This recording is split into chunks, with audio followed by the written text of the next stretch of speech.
La escena del pecado original que aparece en el pasaje de hoy, capítulo 3 del Génesis, es una de las más conocidas, más recordadas y más representadas en el arte. Aquello del árbol de la ciencia del bien y del mal, Eva tomando la fruta del árbol prohibido, Adán cómplice de su mujer. Esto resulta familiar en toda la cultura occidental. Es materia de reflexiones, escritos, poemas, críticas, pinturas. Está definitivamente muy grabado. Pero el hecho de que se repita mucho no quiere decir que se entienda mucho.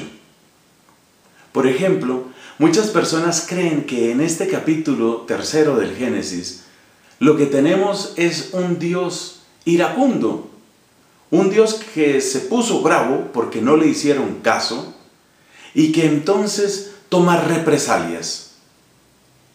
Es decir, un Dios que, viéndose burlado, desobedecido, se desquita.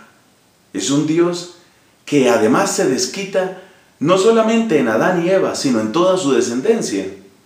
Y de ese modo, la imagen de Dios que queda en el inconsciente de muchas personas es completamente monstruosa, porque este es un Dios que nunca termina de desquitarse.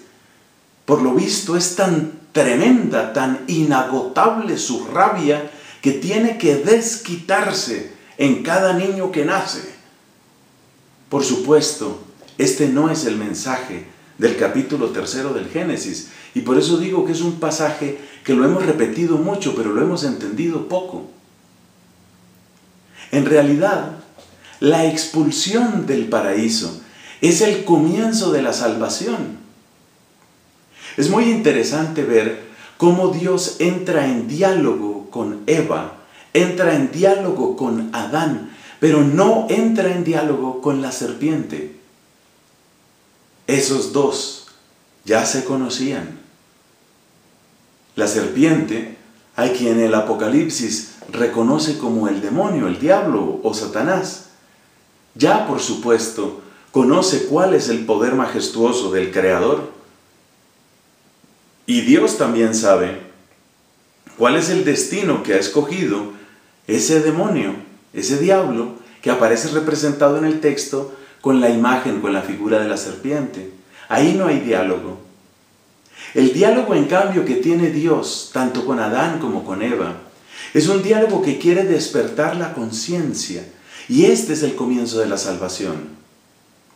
Y luego los trabajos por los que tendrá que pasar el hombre y por los que tendrá que pasar la mujer son trabajos que indican que la vida se ha vuelto ardua, la vida se ha vuelto difícil, pero en esto hay salvación. Resulta que ese trabajo no es sencillamente el desquite de un Dios iracundo.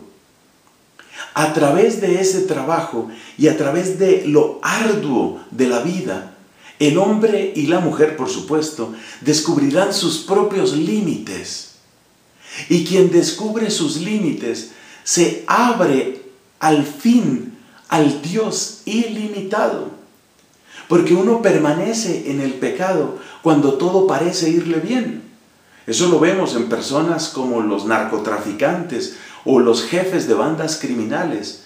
Mientras el crimen les funciona, avanzan y empeoran y se agrava su propia situación, haciéndole la vida amarga a los demás, por cierto. Uno necesita que la vida se vuelva a veces difícil, porque en esa dificultad y en la percepción de nuestros límites estamos prontos a descubrir al Dios que no tiene límites.